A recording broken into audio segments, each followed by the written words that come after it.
एक बार एक बहुत ही दुखी व्यक्ति एक महात्मा के पास आकर कहता है, मैं अपने जीवन से बहुत दुखी हूँ।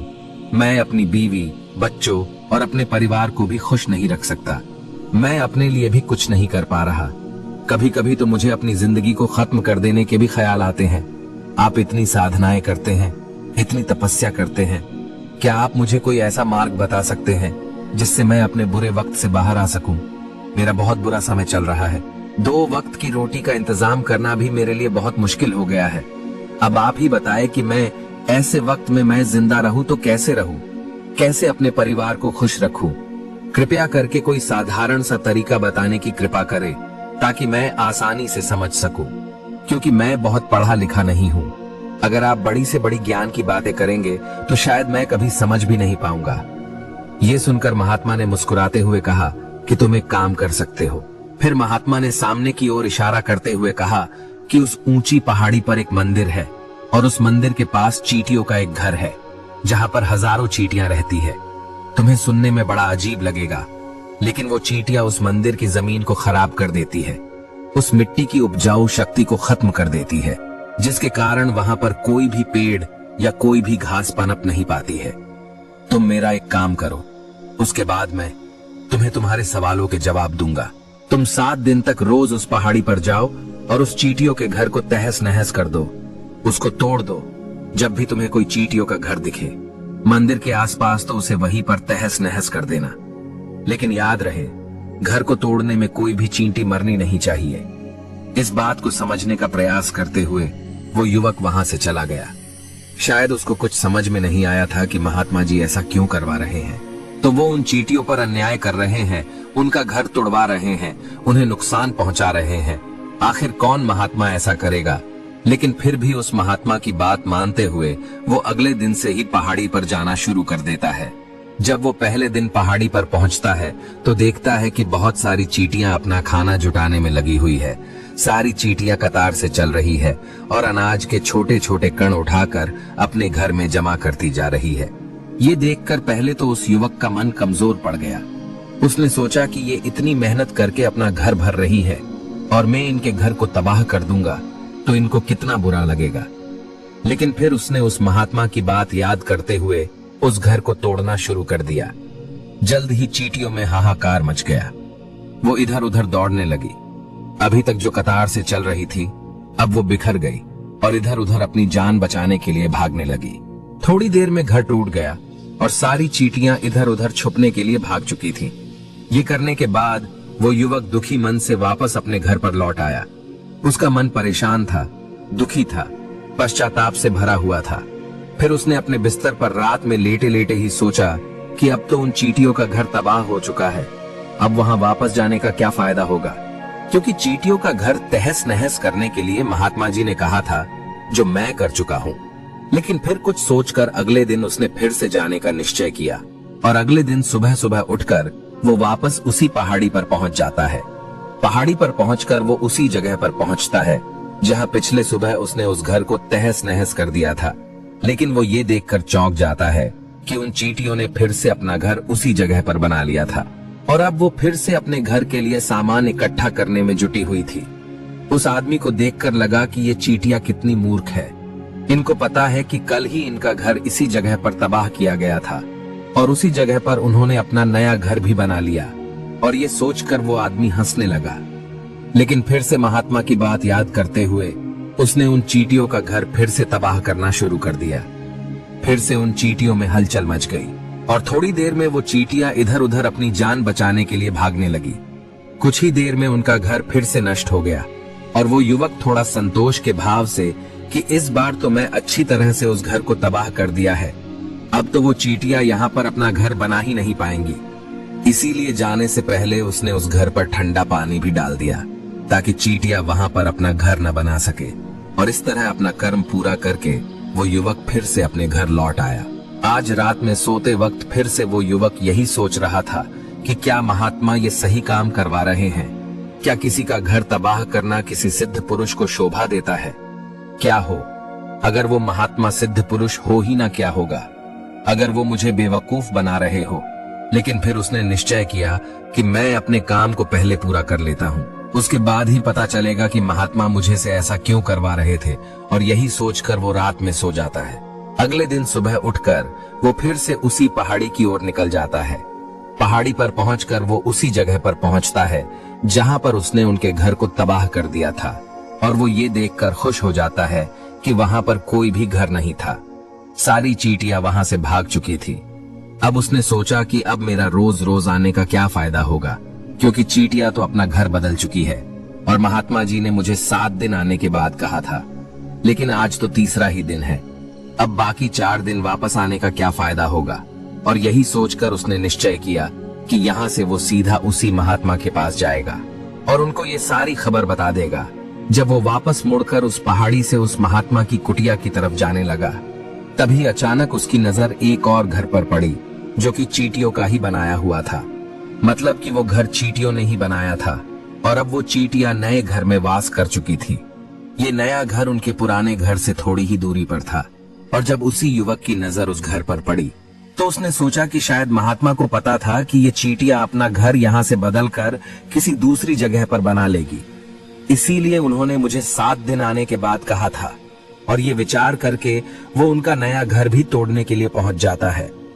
जब वो वहां पहुंचा तो चींटियां उसी तरह अपने कार्य में लगी हुई थी। वो अपने लिए खाना इकट्ठा कर रही थी और अपने घर में जमा कर रही थी। जब पुराना घर टूटा था, वहां भी अनाज के कण बचे हुए थे, और चींटियां वहां से भी अनाज इकट्ठा कर करके वापस अपने नए घर में ला रही थी। अब यहाँ पर फिर से युवक का मन थोड़ा कमजोर पड़ गया, क्योंकि वो खुद भी कमजोर था, खुद भी वक्त का मारा हुआ था। इसीलिए उसके मन में उन चींटियों के प्रति दया का भाव उमड़ रहा था। उनके ऊपर उसे दया आ रही थी। वो चाहता था कि उनकी मदद करे, लेकिन वो उल्टा उनको नुकसान पहुंचा रहा था।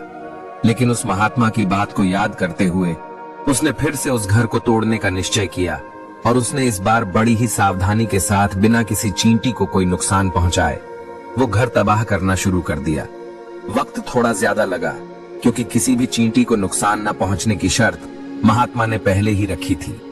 इसीलिए उसको बड़ी सावधानी के साथ उन घरों को तबाह कर रहा था। लेकिन आखिरकार उसने उस घर को भी तबाह कर दिया, और उस घर को तबाह करने के बाद वो बड़े ही दुखी मन से, इस बार वो पहले से भी ज्यादा दुखी था, क्योंकि उसने उनका नया घर भी तोड़ दिया था।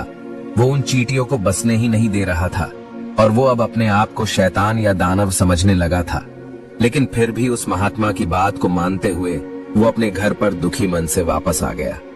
रात में सोने से पहले एक बार उसने फिर से सोचा कि मैं कितना बड़ा शैतान हूँ, कितना बड़ा दानव हूँ। पुराना घर तो छोड़ो, मैं उन चींटियों को कहीं भी बसने के लिए कोई जगह ही नहीं दे रहा हूँ।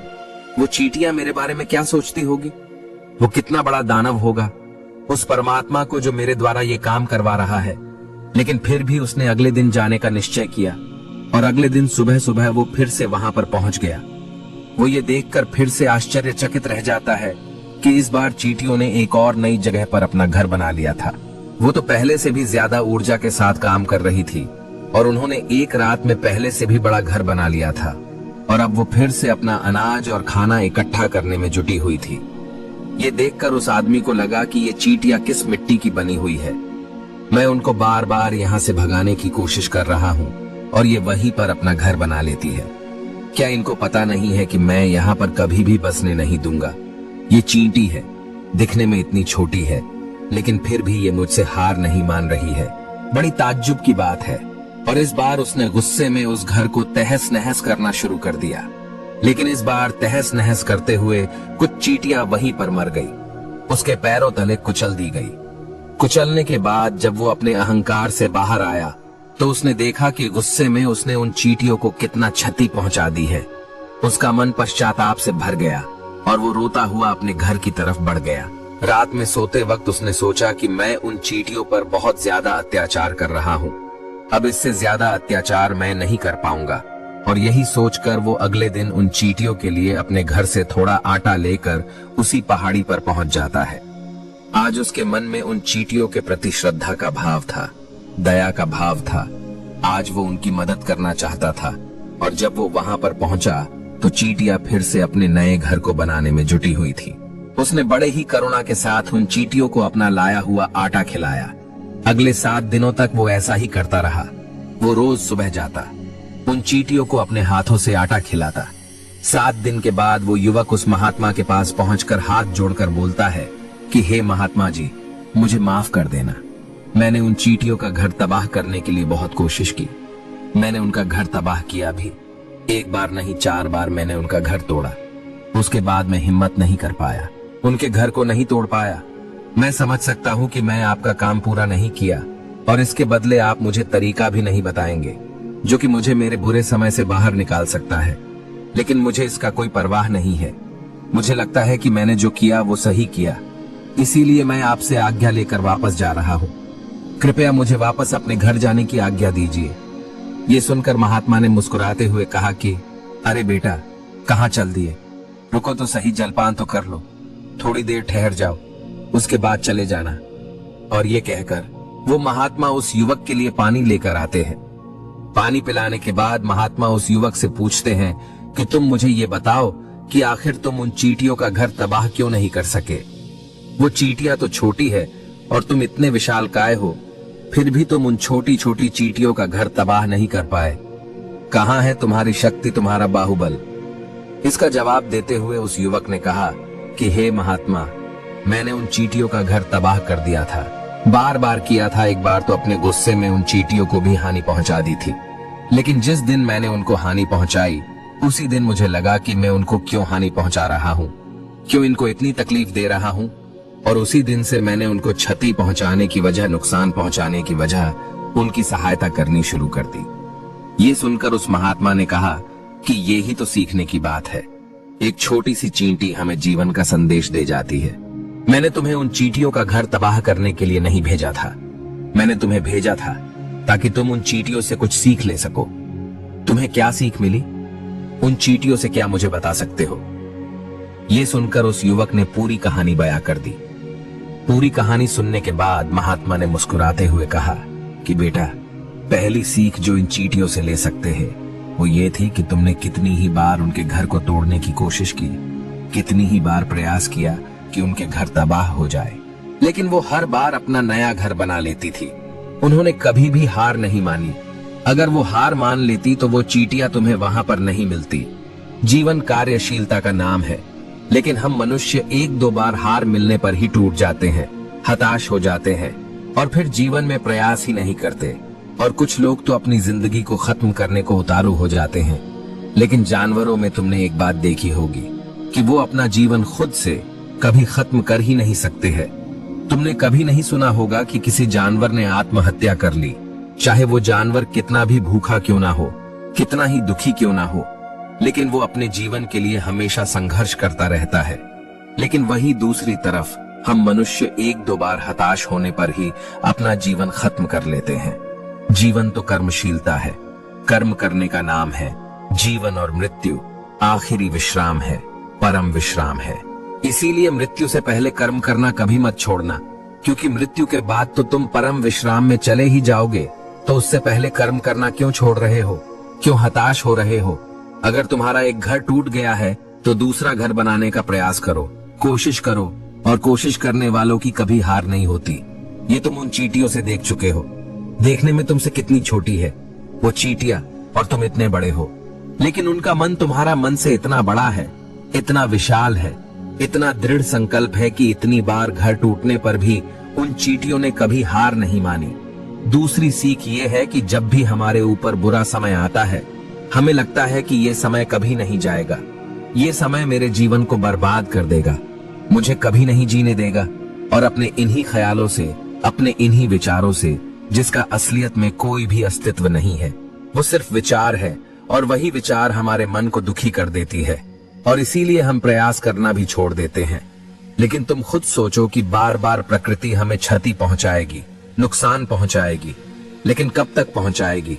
अगर हम बार बार फिर से उठ के फिर से नया प्रयास करते रहेंगे तो प्रकृति भी हमारे सामने घुटने टेक देगी, और वो भी एक दिन हमारे ऊपर दयावान हो जाएगी, कृपालु हो जाएगी, और वो हमें सब कुछ देने लगेगी जिसकी हमने कभी कामना की थी। तुमने खुद देखा कि तुम उन चींटियों को तबाह करने के लिए पहुंचे थे, लेकिन बाद में तुम ही उन चींटियों को अनाज और आटा देने लगे, तुम ही उन पर कृपालु हो गए। क्यों हुए? क्योंकि तुमने देखा कि वो चींटियां हार ही नहीं मान रही है। इसी तरह अगर तुम भी अपने जीवन में कभी हार नहीं मानोगे तो एक न एक दिन ये प्रकृति तुम्हें वो सब कुछ देगी जो तुम अपने जीवन में पाना चाहते थे। इसीलिए 2 सीख याद रखना, कर्मशीलता कार्य करते जाना, और दूसरा कि एक न एक दिन प्रकृति तुम्हारी उस कर्म का परिणाम तुम्हें जरूर देगी। तो दोस्तों, मैं आशा करता हूं कि आपको इस वीडियो से काफी कुछ सीखने को मिला होगा। तो फिर मिलते हैं अगले वीडियो में।